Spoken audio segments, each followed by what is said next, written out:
Hi, so today I thought I would show you how to use a tailor's clapper. So it's essentially just a block of wood. Normally it's just this part. This is like a combination clapper and point presser. You can use any piece of wood as long as it's untreated. Like it shouldn't have varnish on it. So if you have a piece of wood, you can just sand it really smooth and use that. It's really useful on thick, bulky seams, and it works especially well on wool. So here's a collar that I have used the clapper on, and you can see how nice and crisp that is. And here's one that I haven't done. You can see it's not pressed. So if I just try and press that with steam, it's just not getting a super crisp edge.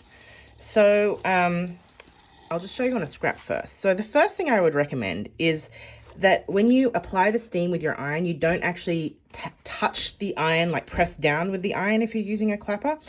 Especially like this fabric's actually got a nap on it. It's like got a furriness, and I don't want to crush that too much, but it doesn't really make too much difference. So I'm just going to apply a whole lot of steam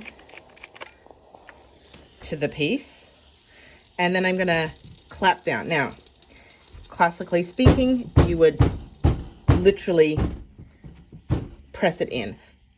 Make sure you're not rubbing back and forth. Like that's not going to help your cause. You want to like press it in and see how it makes a really crisp edge.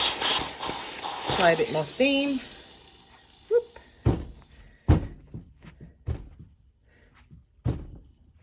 If I want something to be super flat, you can actually just like leave the clapper on there until it cools completely.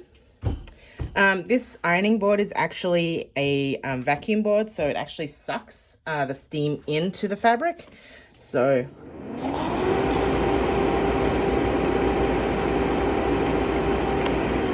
it sucks it through, and then if I clap, it results in a super crisp press. But that's overkill for most people. Okay, so let's see how it goes on a collar. I've graded and trimmed back my seam allowances. So I'm going to apply some steam. I won't use the vacuum because most likely you don't have one. Okay, just checking that it's aligned just as I want. Just using a pressing up and down motion. I'm not like dragging back and forth at all.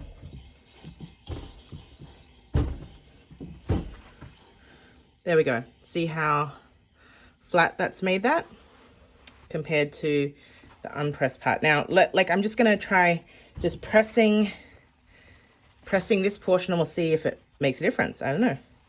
I'm going to use a pressing cloth, so I don't want to melt any of the nap. I wasn't touching the surface of the iron to this part here, so it didn't really.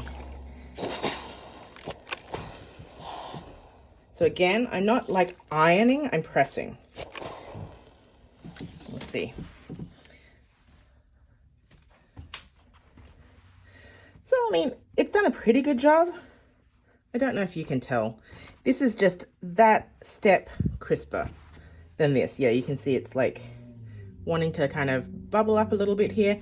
So, you can definitely just make a clapper with, I've heard of people using kids like building blocks as long as they're like unfinished. You just don't want to melt any of the varnish on there, right? So it's a really great addition to your pressing arsenal. So I hope that helped.